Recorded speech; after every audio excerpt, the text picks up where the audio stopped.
I think it always pays to be a little bit suspicious of new notation. I think when you're given new notation, you should ask yourself or whoever is giving it to you, why do I actually need this? What does this do? And is it actually necessary? Isn't there some other way of doing the same thing? And so a couple of videos ago, I said, just be patient. I'm going to tell you this word that showed up out of nowhere is important. I promise I'll explain why in a minute. And now I owe you an explanation. So it's the word virtual that I've had to put in front of all of these member functions whenever I want to override them. I've at least implied that much, that the word virtual has something to do with overriding stuff. Now, interestingly, as far as terminology is concerned, I believe I can give you an explanation that will make it clear what virtual does.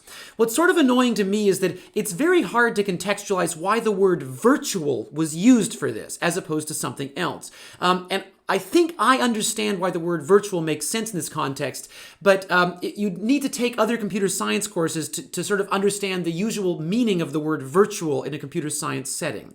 Some of you that are taking a computer architecture course might be familiar with a concept called virtual memory, which is sort of parallel in its use of that term. But instead, maybe we won't try and work out some complicated metaphor for why we use the word virtual for this, but I will at least try to explain what exactly the word virtual does. So what I have here are two essentially equivalent versions of the same piece of code, but where in the second version, I've removed the word virtual and the word override from everything. So if we scroll through, or not everything, sorry, I've just removed the word virtual from getName. The isDelicious function is still virtual. I've also had to remove the word override because, as we'll see in a few minutes, that would generate a compile error if the word virtual was missing. So I'm going to start with this. This is very similar to the example from the previous video. So I've got two virtual functions in my fruit class. And remember, all I was able to give as sort of a placeholder for the meaning of the word virtual before is, if you want to override the function in a subclass, if ever you might need that ability, you need to declare the function in the original, in the parent class, in the base class, as virtual. If not, something bad will happen. I'm going to show in the video what bad thing happens. And I guess that your mileage may vary as to whether it's truly bad, but I think it is. I think it creates inconsistent behavior. So if I want to override stuff, I should declare things as virtual. Now, just to clarify that, what I'm saying is, if you write a class where you think anybody ever might want to make a subclass, make the functions virtual. Don't leave it until later. It's a good practice if you think anybody might want to override things to allow that, to make them virtual. If you don't want something to be overridden, you should ask yourself why that is. And consider, if you want to forbid that, whether you want to add other access restrictions instead. Because again, we have overriding for a reason, and often we find it's really helpful, as we're going to see, I think, over the next few videos. So here I've got my virtual functions getName and isDelicious. And as I mentioned in the previous video, although this is a comment explaining that same point, if a function is virtual in the base class, so in fruit, you don't need to write the word virtual in Raspberry because it's assumed, it's inherited. I do write the word override as an explicit signal that I intend to override the parent class's function. So I want getName, if I call getName on a Raspberry, I want it to be this. And I'm overriding the behavior that would be provided for me by the parent class. And then the rest of the Raspberry class is the same as in the previous video. Down here in print fruit, I've got basically the same print fruit function that I had at the end of the previous video. I've made a couple of modifications, one of which is I'm now printing the name of the Raspberry object once I perform the cast. And then down in main, I've got some testing code. So this is basically the same code that was in the previous video. I make a fruit, I make a Raspberry, I print both out. Remember that passing the Raspberry object into print fruit is an implicit upcast. I then, using the variable r, which I know to be of type Raspberry, I print out its name. And then using the variable fr, which as far as I know, fr is just a fruit, I print out the name of the object. We understand that because the Raspberry object overrides the getName function, when I call the getName function on this, because fr is secretly just r, I will get the version of the function defined by the Raspberry class. At least for now. And so this is the output that we got at the end of the previous video as well.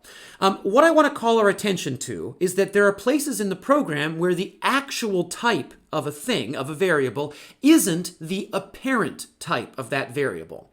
Let's consider the call on line 78. On line 78, I pass so I'm just going to write what I'm doing here. Passing an object whose actual type is Raspberry, but whose apparent type ends up being fruit. So what am I saying? I'm saying what I'm passing in is obviously a raspberry. Obviously. I mean, that's the type of the variable in main. However, when I get to line 53, I'm passing in something of type fruit. As of line 54, if all you have is the print fruit function, you don't know anything about main, and I ask you the question, what's the type of f? Well, apparently the type is fruit. You have no information to tell you exactly what the type really is. Apparently, the apparent type of the variable is fruit. You know that the fruit class might have subclasses, but you don't know anything else about it. All you know is that f appears to be a variable of type fruit. Notice that the apparent type of a variable may not be its true actual type. Down on line 63, the cast that we're performing is basically interrogating whether the type of f really is raspberry. I'm actually on line 63 conceptually asking the question, is the real type of f, the apparent type is fruit, is the real type raspberry? If the answer is yes, then I'm allowed to treat it as a raspberry. So the apparent type of the variable f is fruit. That is its type as declared in the context where I'm using it. The apparent type of the variable r is raspberry. If I get to line 64 and I have a variable r, it is a raspberry as far as I'm concerned. And so the actual type of an object and the apparent type of an object may differ. That's the first observation. So on line, for example, on line 80, R has the apparent type raspberry and the true type raspberry because I created it myself. On line 74, I make a raspberry called R. So on line 80, I know that that variable really is a raspberry, and in this context, it apparently is a raspberry too. On the other hand, on line 82, I'm making a variable called FR, and on line 83, I'm using it. On line 83, the apparent type of FR is fruit. That is the actual type of the variable as far as I'm concerned. But the true type of the object that FR refers to is raspberry. So even inside of main, I can have cases where the apparent type and the true type of an object differ. Okay, hopefully if that made any sense, now I can tell you what virtual does. If I don't use the virtual keyword, so if I get rid of this, I am still allowed to have a function in the derived class called getName. So I'm going to switch over to fruit 3b. So here I've got a fruit class where the getName function is not virtual, and it's called getName. And down here I've got a raspberry class, and it is a fruit. So every raspberry is a fruit. And it also has a getName function. And this looks a lot like I'm overriding it. And I sort of am, but not in, I think, the way that we expect. So the raspberry class does have a getName function.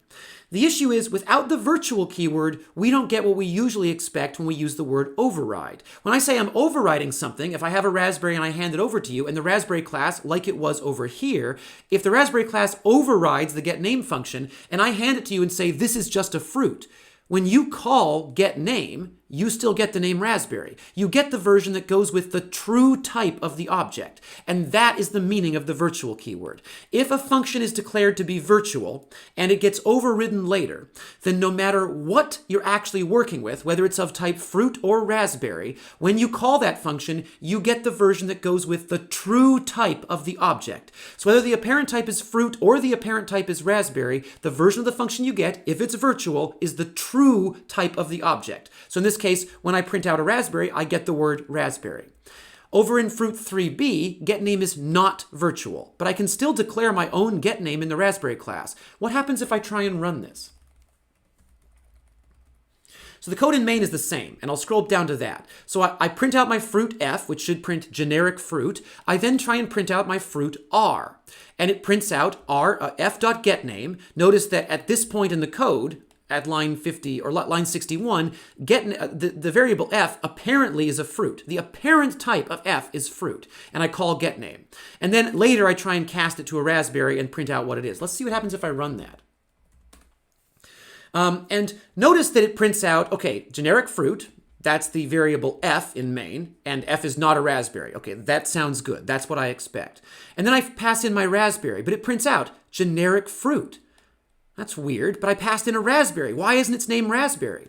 And the issue is, the getName function isn't virtual. When a function is virtual and you call it, you get the version going with the true type of the object. When the function isn't virtual and you call it, you get the version going with the apparent type of the object. The apparent type of f is fruit. So because getName is not virtual, if I call it, I just get the version that goes with the fruit type, which prints out generic fruit. I get this version. On the other hand, the isDelicious function is virtual. And notice that that means that when I call the isDelicious function on a fruit f, I get the true version of the function. So when I pass in a raspberry, it says delicious. When I pass in a generic fruit, it says not delicious. Okay, and finally, just because getName wasn't virtual doesn't mean that this object that I was passed isn't actually a raspberry. So down on line 70, I try to convert it to a raspberry. I use a dynamic cast. I do a downcast. And on line 71, if the cast succeeds, then I try and use the variable r. The variable r, its apparent type is raspberry. So if I call getName on the variable r, well, I'll always, getName isn't virtual, so the version of the function I get is the one that goes with the apparent type of the function, of the underlying object. And r is apparently a raspberry. So I get the name function that goes with raspberry. And that's, I think, a bit confusing. Notice that I use the same object in two different contexts, once as a fruit, once as a raspberry, and I get two different answers because I didn't use the virtual keyword. So not using virtual is valid. You can do this, as you can see from the code that I've just run. The issue is you get this very bizarre inconsistency, where depending on how you're viewing the object, you get different behavior. If you use the virtual keyword, then you always get the version of the function that goes with the true, actual type of the object, not just whatever type you think you have. And I think that better reflects what we really mean when we say inheritance and overriding of functionality. And I want to expound on that a little bit more, but I also want to talk about the override keyword. So over here in fruit 3a, we have the override keyword. So getName is virtual, and in the getName function over here in the raspberry class, I write the word override as a way of the reader knowing I am definitely not the first person to write the getName function. The parent class has one, I am overriding it. But we can observe that, in fact, if I remove that keyword, the code still compiles. And there it is. And I pointed this out before. That makes the keyword seem sort of optional. Well, I think it's still good because a reader now knows that I'm overriding something. It's good documentation. What about over here? So here in fruit 3b, the getName function is not virtual. Suppose I think it is. Suppose mistakenly I am writing a subclass of fruit and I think I'm overriding the getName function in the way that I expect. So the usual way we define overriding. And I put the override keyword. And if I build a good habit, I might just put the override keyword by default. If I do that, the compiler catches me and says, can't do it. Sorry, when you say override, you're not getting what you want here. And that's great. So it turns out if you omit the override keyword, nothing bad happens. If it's present, you can catch errors like this. Usually, if you do this, if you try and override a function that is not virtual, you are not expecting the result. The result isn't what you want. You think the function is virtual. If you use the override keyword, the compiler can jump in and say, sorry, you think this is virtual, don't you? You can't override something that isn't virtual. And so if you always remember to include the override keyword and you always write it, the compiler can help you out of some pretty nasty situations. Because I hope you can agree that what we just saw when we ran fruit 3b, so I'll run it again with the override keyword removed, this inconsistency where I can call the getName function twice on the same object and get different answers is a pretty nasty situation, and it's pretty hard to debug. And okay, so back to the subject of that inconsistency, another more pure example of the true type versus the apparent type is in main. So back in main, after the print fruit function is done, I call getName on the raspberry object. I then make a reference to r of a different type. So obviously fr and r are the same object, but they're viewed through a different lens. In this case, the getName function isn't virtual. The variable fr has a parent type, fruit. When I call the getName function, because it isn't virtual, I will get the version that goes with the apparent type, the fruit type. And that's why I get, when I call getName twice on the same object, different answers, which I think is pretty weird. There are uses for this behavior, but in general, it's pretty weird. It's probably not what you want. And in a lot of languages that don't have the virtual keyword, you can't even achieve this. Overriding is always overriding. There is no option to opt out. Which begs the question, why do we have the virtual keyword? If it's so weird, if it creates such inconsistency, why does C++ make us write that? Why doesn't it just override everything by default? Why does it require us to ask if we want to override? And the answer is actually pretty simple, and I think you'll buy it. I think you'll understand why the designers did this, which is that, as we know, C++ wants to give you every possible tool. You have this huge set of tools. You can decide how to use them. On the other hand, C++ doesn't want to slow your programs down because it brings in tools that you're not using. It only wants to add features to your program to take up extra time if you need them. And it shouldn't surprise you to learn that the logic needed to do overriding, so to have a virtual function and then override it in a subclass, that actually requires a bit of extra work. The compiler has to add in some extra logic behind the scenes to make that work. That might slow the program down just a tiny bit. But that tiny bit can add up. And so the logic of the designers was, in case you're just writing a class that doesn't need subclasses, a class where overriding isn't a big deal, why should you incur the cost of overriding? And so they made it basically optional. If you want the benefits of overriding, you have to ask. If you don't ask, then we're not going to bother adding the extra logic. You won't waste the extra time. And so I think that's been a consistent philosophy all semester long. C++ is full of features, but in general, we don't bring the features in unless you need them for something, because we don't want to waste time in your program using things you don't need. And because overriding takes extra time, the language doesn't want to force it on you for classes that don't need it. So we just spent 2 weeks writing lots of interesting classes that did not need subclasses. And so why would we care about virtual? And so that's why we have to write that in ourselves. Now, we're going to notice, as I said, although theoretically, yes, there might be uses for cases where functions aren't virtual, if you ever are writing a class and you think that there's even the most remote chance that subclasses might be needed, you should make the functions that could be overridden virtual. Just set it up for the next person, make it easier for them. In particular, we're going to notice that there are some really nasty things that can happen if you're not careful about that. One strange one that we're going to get to later, probably next week, is that we should actually be making our destructors virtual. And that is a sort of famous piece of C++ lore. There are lots of C++ programmers out there that are out of practice. They've forgotten most of the language. They still remember that there's something weird about the virtual keyword and destructors. We're going to come back to that next week and unpack it. But for now, the advice is, if you think subclasses might ever be needed, and that means if you're defining a class like this that's meant to be a generic class, like sort of the generalized abstraction of a fruit, you probably think subclasses are going to be needed. In that case, you should always make everything virtual.